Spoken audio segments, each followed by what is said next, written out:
So GRE 2021, okay. Now, in our agenda today, we'll talk a little bit about, the firm Step Up.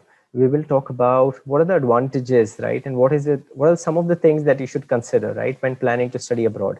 Let me know at any point of time you're not able to hear me clearly, or the pace of how I talk is fast or slow due to the internet connection fluctuation. So please let me know that. We will talk about the GRE eligibility and a little more details about the GRE exam. We will talk about our GRE offering, right, in collaboration with Christ, right? What is that offering? We will talk about the faculties who will pitch in this program, including me, as well as a lot of, learned professors from Christ, as well as some of our other test prep experts. And we'll also share what are the artifacts that you'll be receiving from us. And then we'll get on to the frequently asked questions, right? Okay. So a little bit about the firm. So we've been in this space for a long time now. The team have a collective experience of 50 plus years. A lot of people have spent decades in the test prep, preparing for GRE, GMAT, CAT, and various other aptitude exams. We train with a lot of colleges in India, not just for campus placements, but for also a lot of competitive exams like the one we are discussing today. We believe in a very blended learning methodology where we say, hey, it's not just about attending live sessions, it's about pre-recording sessions also. It's also about some activities that you have to do, some homework that you have to do, some tests that you have to take. And we also have a online learning portal which sort of supports us with that, where can take mock tests, you can see the leaderboard, who's doing how well, and you also get to see your strengths, your accuracy, your speed, and a lot of other support. So that's a bit about the company. Now, why study abroad, and why GRE, right? So I would say there are some things that come to my mind when I think about studying abroad, right? So one is that, see, whatever said and done, I mean, I've worked with Fortune 500 companies. I've worked with my clients or business partners who've been based out of the US or UK and other firms. So I know that whatever it is, right, even though the same MNCs have set up shops in India, a lot of times, and you can take up anything, like you can take up investment banking, you can take up economics. A lot of a lot of dream sort of companies or roles are sometimes based out of developed nations only, right? They do not always come to India. While India has really is taken a few many notches ahead, it's really done a lot of good work, but at the same time, a lot of times, right, the cutting edge work, the meteor roles are somehow based out in the main offices, right? Be it New York, England, London, so, right? Those offices. So that's one thing. The second thing is the whole aspect of international job prospects. I mean, whatever it is, right? Working in that US, right, or UK or Australia or Canada, right, wherever it is, right, abroad, Dubai, right, Singapore, right, whatever the country that you can think of, always gives you that your value add. And it's a different culture to be in, right? It's a lot of dream for a lot of people, right, saying that, okay, I want to go and study abroad, have my peers from all over the world, right? So definitely the dream companies and roles is definitely one thing that comes to my mind. Second is the whole alumni status of somebody who's a Harvard grad, or or a Oxford grad, or a LEC grad, or whatever it is, right? So I mean, that status itself is one thing. Then second is the whole cultural exchange, because you're meeting people from all walks of life, you're meeting people from different countries. I think that really certainly is a value add, right? The kind of money, the spending is done on the education, right? Your pedagogy, your research, the access that really you have to the learning material, the quality of education, right? I'm not saying quality of education is not high in India, right? In a good university like yours, it is, but I'm saying even a few notches ahead, right? Of course, you have like world's best universities and institutions for more than 100 200 years, right, of existence. So definitely that quality of education is something that you always have. And finally, of course, right, uh, if let's say, right, you get an opportunity abroad, not just that rich experience and you're always respected when you come back to India. I know so many of our leaders, the presidents, and things like that, who had to take up very nice roles here, right? And obviously that advantage is always given to you because you were closer to probably the head office, and you had a stint abroad, and all of those things give you that little bit of an edge advantage. And nothing like it if you can start up even with a job outside, right? Sometimes even value for people who study abroad but come back to India is there, right? But obviously you have to land up a good role, because you're obviously incurring a slightly higher cost, right? Of course, like imagine if you're going to Harvard Law School, and I had my cousin go through that. But I'm saying, of course, your salary is 1 crore plus, right? I mean, your fee is 1 crore plus, right, for that 1 year, right? And but again, that whole brand of, I mean, that's fantastic, right? So that's something you have to figure in, and everybody's situation is a little different. But well-paying jobs, again, salaries in dollars, if you get significant cost savings can be, right? So I know that expenses are also high. You cannot afford a 3 BHK ever in the let's say initial 5 years, no matter which school you're from in New York, obviously, right? Very cramped places, right? So all of that is there. But having said that, I would say that if you get a salary, a good salary abroad, so as you can imagine, a consultant in India versus, let's say, a consultant based out of the developed nation, the significant cost savings, right? People grow faster. I used to see people who are from good B schools, people reaching, a certain level, right? It's a little late for people here, right? Maybe the mindset is that have more experience and all that, but in the US, our counterparts were not, they weren't in the big fours, right? So experienced, right? A lot of times I saw they were very easily moving to senior manager positions, right? So I think some of those changes are there. But I think if I were to sum up, I think these are the 3 4 things that come to my mind as to why studying abroad, and probably why GRE. Okay. All right. And then when I say studying abroad is analogous to saying studying, by GRE, but let me say here only that there are multiple exams, right? GRE, GMAT again are expected by most international universities across the world. GMAT is typically for an MBA focus, right? Whereas GRE is for MBA as well as other programs, right? That's the only difference. But a lot of top universities, Stanford, this, that, a lot of universities may accept both, right? Sometimes they may say we may need something else only, right? For example, let's say London School of Economics may say, for us the more important is, and depends on the courses also, the same university, for certain courses GRE may be mandatory, for certain courses GRE plus IELTS or TOEFL is required, right? So some of those aspects are there, and we will get into more details. But again, GRE, GMAT for really getting into doing a master's course is important. Like how similarly your SAT, right, or ACT is for getting into undergraduate programs. Similarly, GRE, GMAT is for getting into programs like masters and PhD, etc. Right? So okay, so let me just move ahead. Eligibility. All right. So eligibility, I think a valid passport, of course, is the most important criteria. There's no age limit as such, right? Criteria as per universities and courses. Again, university will determine what's the criteria. Okay. Like if you want to pursue a 2-year course versus a 1-year course, for example, they will want to obviously see what you've studied in undergraduate, how you're comfortable with certain things. For a certain course, they may say GRE not required. For a certain course, the same university may say GRE is a mandate, right? And a certain number of score, a level of score, we want a 320 plus 330 plus 340. I mean, right, like that. So those are some of the things. So at a high level, your eligibility. Now about the exam, right? So there is the GRE subject test. There is the GRE general test. Subject test is again very, very limited. Only some courses will ask for GRE subject test in case they want to check your depth in one subject. Otherwise, the GRE general test is the most common one across, right, countries, right? So what this section has really is, it has really three key sections. Okay. One is AWA, which is nothing but like essay basically, right? So you are given, 2 questions are there, right? You have to analyze those arguments, right? And then write a response to that. So basically this is the essay part, okay, which is one part. The second is really your English, which is verbal reasoning, okay? Now GRE, for example, if you compare to, for example, let's say other exams, like let's say Indian exams like CAT, for example, right? The vocabulary is of a very high level, okay? You have to prepare a lot on the verbal, okay?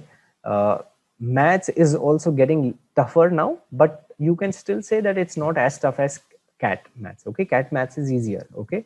CAT maths is difficult, okay? This is easier compared to the CAT maths, but again, you're expected to have a very, very rich vocabulary, right? Because it could be very jargon laden. The passages could be very dense, okay? And could be from a variety of topics, right? So we expect people to be really be eclectic readers, right? Who have a wide variety, who have an understanding, who really love reading, right? So verbal reasoning is that section. Again, there are 2 sections. There is section 1, 20 questions. Basis on how you do in that, the computer adapts to a higher level of questions in the next verbal section, and then you get again the next level of 20 questions. Similarly for maths also, you get the first set, you have 20 questions, then you get the next set, right? But really these are the three sections. So basically what you need is maths, you need English, and then essay is a separate bit in the GRE general test. Okay, I'll keep moving. We have time for Q&A later on, but I will keep moving.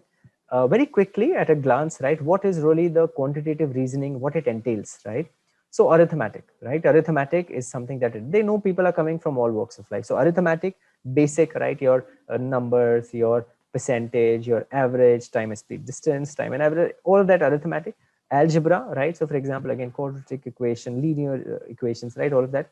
Geometry mensuration is required, and then data analysis, right? Data interpretation, data analysis is one section where you look at graphs, you understand data, make sense of that data, infer certain details about that. So that's your math section. In verbal reasoning, like I said, reading comprehension, again, ability to understand what the author is trying to say, ability to choose one option over the other, because that gets trickier, right?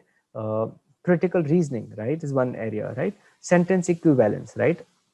They may give like 5 options, and you may have to choose like which 2 options can sort of which mean the same thing, right, as the word, right, that is used in a specific context, right? Which other 2 words can sort of fit in that particular context, right? So not just understanding probably the simple translation, but also having a deeper level of understanding of words as to whether in this context this makes sense or not, right? So people who are well read, and that's why especially for non-native English speakers, right, it may take a long time preparing for these exams, because English may not be your first language, and you may take some time to build that habit of reading and to be able to score well, right, in this particular exam. And then finally, we have the AWA, which is nothing but the analytical, writing assessment, which is analyzing an argument, analyze an issue, right? And as part of our course offering, right, what you'll get is you'll get introductory sessions, you'll get some mid assessment feedback, you will get post assessment, you'll have some quizzes, some practice questions, so that you continue that preparation. And it's not just about some sessions that we are delivering to you. Pre-recorded videos, live classes, right? A lot of that things, right? I also wanted to highlight one key thing here is that your final admission into a course of your choice or into a university of your choice is not just dependent on your GRE score, right? While GRE score is mandatory requirement for a lot of courses, somewhere it may not be, right? But even if the GRE is a mandatory requirement, they would also expect you to give them something else. It could be an LOR, right? That means probably from a professor, right? A recommendation letter, right? That means in whatever capacity the professor has interacted with you over a project, over an assignment, what value addition were you able to do during that project, right? So and we give you sessions for that, and you have to plan this in advance 6 months before your LORs have to be ready. You can share even a draft letter, for example, with your faculty saying that, hey, I want you to say something on these lines. You cannot say exact LOR. You can't write and say, hey, just sign and this is my letter of recommendation, but you can certainly suggest. But this is something that they want to see and go through. And then again, letter of recommendation could be 2 or 3. Some universities may say we do not want no more, no less, only 2. Some may say up to 3. That doesn't mean you have to give 3, right? Meaning maximum 3, right? So you can give 2. 1 maybe a little less. I would suggest we recommend 2. We'll get into more details later on. Then statement of purpose, right? Why is it that you would want to pursue, for example, let's say just giving an example, right? Let's say MSc Economics from London School of Economics, right? Why you want to study there, right? What is your really purpose? What is it that you wish to accomplish, right? In your larger scheme of things in your career, right? Or why you want to probably pursue an MBA from Harvard Business School, right? So whatever it is, right? So those aspects, right? Then again, your academic scores, for example, right? That will also wane, right? So sometimes it is very clearly written that, you need 60% plus, right?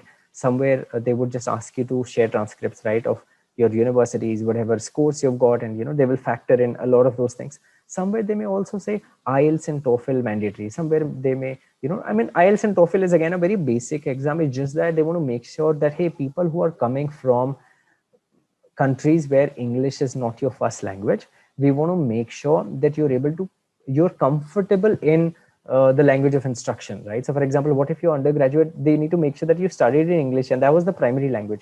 if that's not, I mean, we don't know, right? So IELTS TOEFL is more like a basic English level of test where reading, writing, listening, some of speaking, like you have to speak right to a prompt, right, respond to a situation. The computer is sort of going to capture to see, hey, how is your accent, right? Is it very do you have a very thick accent that is not able to understand what you're trying to say, right? Or if I speak, or let's say if a native English speaker is speaking, to make sure that if the professors are speaking, or you're able to interact at that abroad, when you go to your peers, with your with your librarian, with your professors, with other people, you're able to sort of be comfortable in the language. So certain high level score is required, okay, things like that.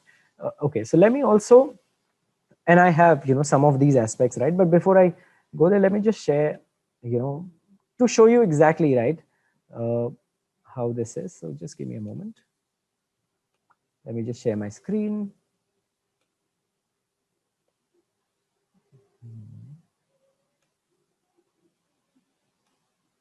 So let me just share this. Okay, so as you can see here, right, I hope all of you can see my screen. Yeah, we can see it. Okay, so for example, let's say, Harvard University, so they've mentioned, right, the Graduate School of Arts and Sciences. So every college will also mention, right, required application materials, right, online application form, transcripts, letter of recommendation, GRE. Certain program may require you to submit, somewhere it may be optional. You may wish to submit. If you want, you can optional, right? So you can, somewhere it is a mandatory requirement, right? Then again, writing samples, some may ask you to write an essay as well. So, right, all of those things are sort of mentioned, right? Statement of purpose. They also give you, like, how is it, right? Similarly, let's say you want to prepare for MBA from Harvard, right? So what all is required, right? GMAT or a GRE result, TOEFL, IELTS required, right? Again, resume is required, right?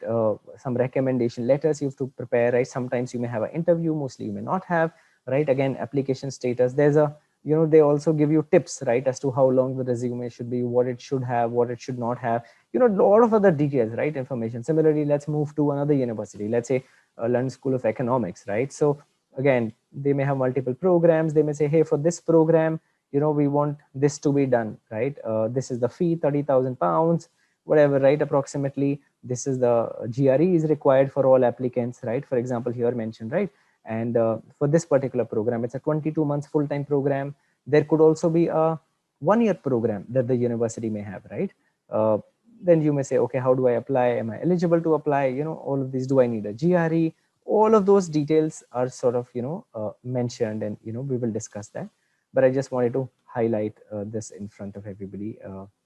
Okay, so different universities, different criteria, but again, that's how it is. But I just wanted to highlight that GRE is not the only thing, right? GRE is a very key thing, and the reason is it's a standardized test. People come from all countries, right? How do we know, like, where do they stand, right? So what these colleges, universities are doing, they're saying, okay, one thing that we can trust, because everybody has taken the same test, is GRE.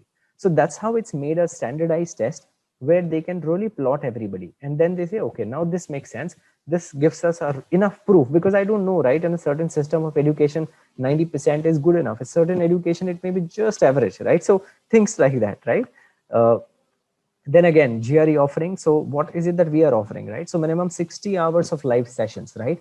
And not just live sessions, we believe in a blended approach, wherein you have a lot of doubt sessions, you have some pre-recorded videos, right? So for example, let me just just a sample, just to share with all of you, right? So let's say, for example, you have the data analysis, right, in quantitative reasoning. Similarly, you'll get a lot of videos like that, but I'm just sharing. How do we read line graphs? What is the information that is present from company Y is less than company X, because company Y, the exports in this year is how much? 40 crores.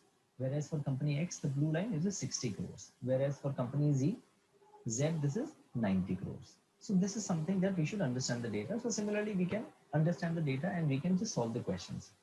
So let's look at the first question. First question says, for which of the following pairs of years the total exports from three companies together are equal? So for which of the following years, so all years you get options, and which years the together, if you join X, Y, Z, the exports are equal.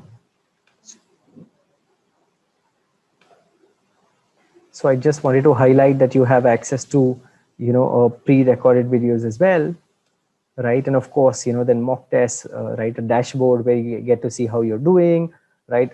Then the mentoring session. So overall, in terms of really the coverage, if you see, right? So you have your quantitative reasoning, which we do, verbal reasoning, we do, data analysis, right? Which is part of your quants, right? AWA, right? So these are really the four key things from a subject specific, right? In addition, we provide you some, sessions, right, as to guide you towards scholarships, right, towards application support, right. And Natasha also helps supporting, right, people's SOPs, right, people's statement of purpose, right, as to how should it be worded, what kind of messaging should be there, right, how should typically LORs be written, are there any standard formats, right, and general things about support for IELTS and TOEFL, which is a easy exam, but still, if you don't know that, okay, in this university it's required, how do I prep for it, all of that basic support is what we also provide you, right. So all in all, this is really the GRE offering, right, that we are offering all of you.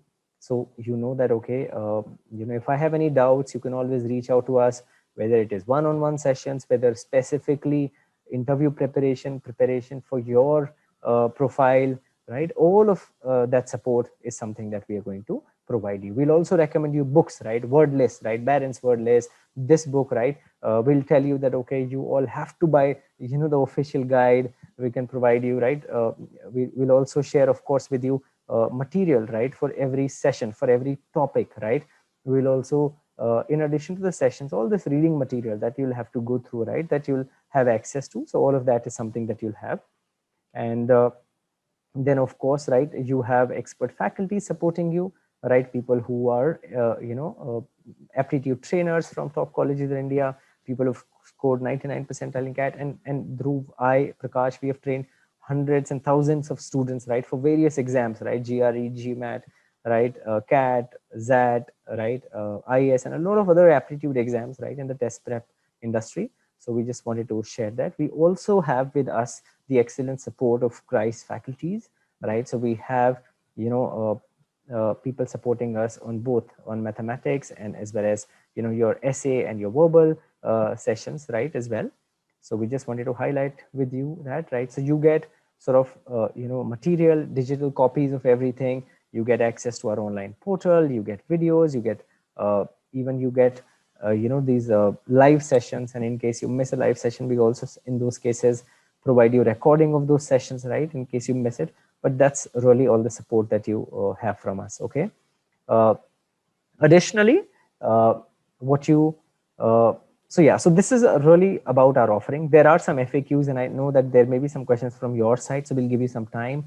But normally people ask some questions like, what are the class timings, right? So we would say that, hey, class timings are something which is agreed, I mean, mutually decided, right, basis on the people who are joining. I know, some of you may be from different campuses, some of you may be from different courses. So obviously we will keep into mind, like, when your exams are, and, what are the timings that suit everybody. Mostly the sessions are on weekends, right?